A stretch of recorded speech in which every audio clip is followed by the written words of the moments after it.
Olá, amigos e amigas, eu sou Bruno Macedo, este é o seu canal financeiro. Estamos aqui para mais um vídeo sobre a carteira antifrágil do zero, agora no dia 7/10/2020, iniciando o mês de outubro.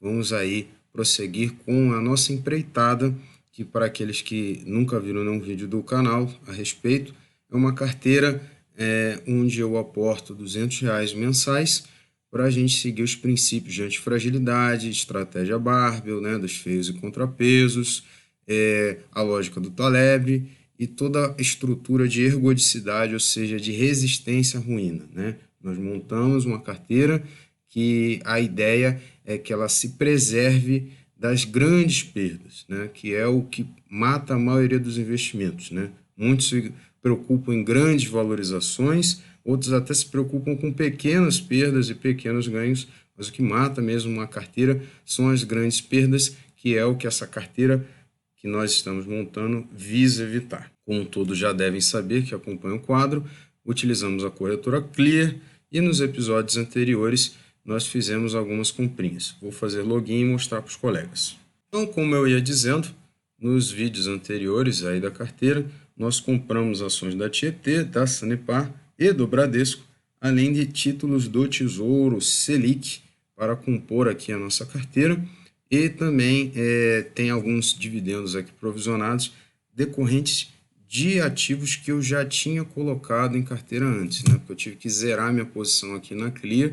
Na verdade não eu tive, né? Eu zerei minha posição na Clear porque eu estou usando outra corretora, né? No caso a XP, para os meus investimentos no Brasil, então já tinha alguns dividendos, mas esses aqui não são os dividendos da carteira. Alguns são, né, das ações que eu tenho, mas a maioria não é, né?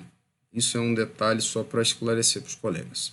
Enfim, no episódio de hoje, como eu já dei um spoiler aí no Urso de Prata, né, o programa que eu faço diariamente para falar das notícias do mercado financeiro nos dias úteis, a ideia é zerar aí a nossa posição em Tesouro Selic pela seguinte racional que eu já expliquei para os colegas em vários vídeos, né? A ideia da ergodicidade, da resistência à ruína, é que uma parte esteja realmente alocada em algo extremamente seguro e uma pequena parte em algo mais arrojado, e é nessa parte arrojada que nós esperamos ter o grande potencial. Por isso que os 80% precisam ser trabalhados com muito carinho. E por que estamos falando isso? Quem tem acompanhado as notícias recentemente sabe que o Tesouro Selic está tendo rendimento negativo. E, né, detalhe, isso não é algo que se espera manter por muito tempo.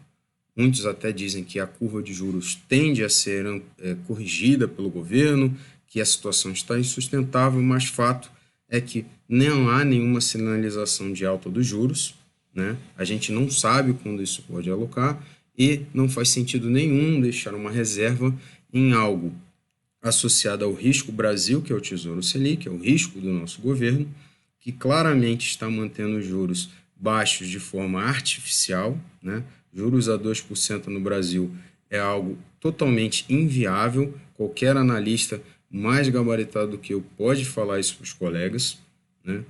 Até por se tratar um país de risco, com todas as questões de não ser uma economia central, mas uma economia periférica, ou seja, ela não está associada aos grandes centros do capitalismo, que seriam os Estados Unidos, né, a Europa, a China, e sim algo periférico. E também a inflação, que já deu indícios de grande alta, né, o IGPM, muitos que têm acompanhado, têm estado mais atentos, já têm notado que o IGPM está na casa dos 2 dígitos, o IPCA ainda não, mas esse aqui é utilizado, e até por isso também não faz sentido migrar de um Tesouro Selic para um tesouro, por exemplo, prefixado ou pós-fixado. Primeiro, o pós-fixado utiliza o IPCA e o índice que mais está subindo, que mais está demonstrando inflação é o IGPM, e o governo não emite nenhum título relacionado ao IGPM. Por outro lado, também os títulos prefixados, eles podem sofrer fortemente uma alta taxa dos juros, né? Se os juros subirem, a chance de você perder dinheiro a chance não, a certeza de você perder dinheiro é grande. E muitos até não sabem, né? Se a inflação subir também, a inflação de índices oficiais, pela própria marcação a mercado, você perde em títulos pós-fixados. até porque ele também tem uma parte prefixada. Então, você perde na marcação a mercado e aquela parte prefixada, né, que seria IPCA mais alguma coisa, você perde também. Contei toda essa história, mas em resumo, para aqueles que não estão a par, não entenderam, é simples. O Tesouro Selic não está mais se mostrando como uma alternativa viável para a reserva de emergência, que além de tudo tem a taxa. A gente não tem noção de quando os juros vão subir para corrigir a normalidade. No mês de março desse ano, já houveram aí restrições ao saque do Tesouro Selic, o qual o governo prometeu que não faria mais, mas a gente não pode garantir. Então, não faz sentido nós estarmos associados a esse risco político, porque aí o dinheiro não estaria seguro, né? O dinheiro estaria preso. Obviamente, se você segurar até 2025, você não teria perda, mas a ideia não é essa, né? A ideia é ter um dinheiro de livre e rápido resgate, uma reserva de emergência, uma parte conservadora, o qual não se espera perder. Então, o Tesouro Selic perdeu essa finalidade e nós vamos sim realizá-lo com perda aqui na carteira antifrágil do zero para fazermos uma alocação diferente. Inclusive, vamos introduzir o conceito das opções nesse vídeo para fazer um seguro de carteira financiado, tá? É um nome sofisticado para dizer que nós vamos comprar puts de seguro e para financiar, para pagar essas puts de seguro, nós vamos vender puts também do índice do ETF BOVA11, né? Para aqueles mais familiarizados, vamos fazer uma trava de alta com put no BOVA11, mas com as pernas bem afastadas, tá bom? E com o dinheiro do Selic, que vai ser liquidado, no caso só amanhã, nós vamos fazer outras compras. E eu vou demonstrar aqui para os colegas que com seguro de carteira você pode se expor um pouco mais aí na Bolsa de Valores, justamente porque as puts cobrem esta queda, né? Obviamente tem a questão da volatilidade, tudo isso aí, mas enfim, aqueles que se sentem um pouco mais preocupados e não querem colocar o seu dinheiro na bolsa desta maneira, podem também migrar parte da sua reserva de capital para um CDB de grande banco, né, que foi o que eu fiz, né? Enfim, ou outra alternativa que você ache mais segura. Eu prefiro, por exemplo, o CDB de um grande banco, como o Banco do Brasil, ou de preferência até Itaú e Bradesco, justamente porque, ainda que pague menos do que o CDI, pague um valor irrisório, a ideia da reserva de emergência é não perder dinheiro. A ideia da parte conservadora é te dar segurança, é te dar um colchão para caso tudo dê errado aqui nessa carteira antifrágil do zero, você tenha como você se sustentar, você não seja exposto à ruína. Então eu vejo às vezes alguns colegas, eu vou pegar o CDB do banco XYZ, desconhecido ou menor, porque ele paga 120% do CDI. É bem importante lembrar que o CDI está muito associado à Selic. Se a Selic está na casa dos 2% ao ano, o CDI está muito próximo disso. Então, obviamente, 120% de 2% é uma coisa ridícula, irrisória, já perde para a inflação, seja o IPCA mesmo e para o IGPM, muito mais. Então, é um ganho irrisório perto de um risco maior, que é justamente você entrar numa instituição pequena. É o famoso risco médio que nós tentamos evitar, evitamos de forma categórica aqui nessa carteira e fere também o princípio da estratégia Barbell, né? Barbell associa os pesos às anilhas e é como se você fosse imaginar um halter, onde numa ponta você teria muito peso, que seria a parte conservadora, na outra ponta muito pouco peso, é a parte arrojada, mas que pode dar retornos exponenciais, e no meio, que é tudo aquilo que fica no limbo, aquilo que parece seguro, mas não é, que dá uma rentabilidade clara, mas tem riscos ocultos, nós evitamos. E, claramente, CDBs de bancos menores, ainda que pareçam dar uma rentabilidade maior, são um risco muito superior.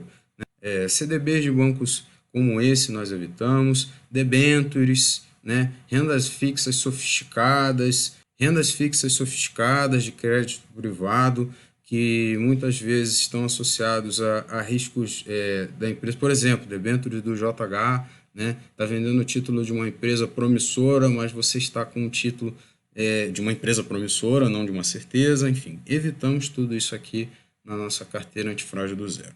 Então, como já adiantei, nós vamos dividir o episódio deste mês em duas partes, porque a ideia desse quadro é fazer fazer apenas um vídeo por mês, mas vamos fazer em duas partes.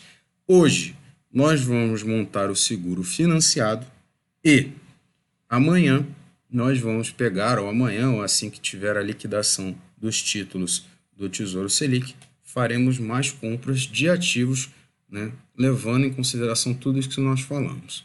Repito, se você se sente inseguro de expor maior parte do seu capital, nada impede que você também transfira parte deste capital para um CDB de grande banco ou para uma renda fixa de uma instituição grande, né? Evitando debêntures, obviamente, porque não tem nenhum tipo de garantia. Lembrando, nada impede que você fique no Selic também, sabendo que enquanto persistirem essas loucuras aí da nossa política, você estará perdendo dinheiro, muito provavelmente. Bom, então vamos lá. Então, para a gente vender o título do Tesouro, a gente viria aqui em renda fixa. Bom, olha, já perdemos 2,81, né, do que a gente colocou. Infelizmente, eu não esperava isso acontecer. Talvez ingenuidade da minha parte, mas de fato, o Tesouro tem perdido dinheiro há algum tempo. Estive de férias, né, enfim, mas desde que eu comecei a ver essa situação, falei, não faz sentido nenhum segurar o Tesouro Selic numa situação como essa. Muitos dos colegas já devem ter notado isso, também fica de alerta para dizer, não existe investimento seguro, né? Tesouro Selic é a coisa considerada mais segura, mas não necessariamente é a coisa 100% segura. Obviamente, se você tem um Tesouro Selic há mais tempo, né, uns 5, 10 anos, você ainda está com rentabilidade positiva. Mas a ideia é que enquanto persiste essa situação, este cenário aqui piore, justamente porque 2% ao ano, não temos compradores para o Tesouro Selic. Olha que interessante, não tem gente interessada em comprar dívida de um governo, dívida de um país como o nosso, como falamos, é periférico, recebendo apenas 2% ao ano. Para receber isso, ele compra até dívida de um país como os Estados Unidos, com crédito negativo, que vai perder dinheiro também, mas pelo menos em dólar, e é de um país mais sério, né? Então, caminhamos para juros negativos no mundo inteiro, até parafraseando o Maurício, aí, Belinello, como ele já comentou. Porém, juro negativo por juro negativo, as pessoas buscam países mais seguros. Então vamos lá, liquidar essa posição, faz parte, isso acontece. Então vamos lá, amigos. Chegado à conclusão de que não convém mais manter títulos do Tesouro Selic, vamos vendê-los. Como é que a gente faz isso? Já também dizendo para os colegas que na Clear eles não permitem que você faça isso pelo site do Tesouro, né, diretamente, que é um assunto para um outro vídeo, mas já mencionando para os colegas, vocês fariam pelo próprio site da Clear, que é basicamente o seguinte, vem aqui nos 3 pauzinhos, né, operações, renda fixa, aqui embaixo você tem a opção detalhes, e aí tem as posições que eu tenho, no caso aqui, Tesouro Selic, eu tenho este valor aqui aplicado, infelizmente tivemos este prejuízo, que é outra coisa que eu vou falar para os colegas, eu vou realizar com prejuízo, melhor cortar os prejuízos de coisas que você vê que não faz sentido logo de cara, do que tentar arrastar para você ganhar no próprio ativo, né? Então, outra lição aí que eu aprendi também a duras penas, quando a gente comete erros, quando a gente compra ativos que não eram adequados para o nosso momento ou da forma inadequada, ou quando a gente vê que a situação não está bem, que perderam seus fundamentos, enfim, corte os prejuízos logo de cara, porque se você fizer corretamente a sua alocação de ativos, você vai ganhar no longo prazo, né?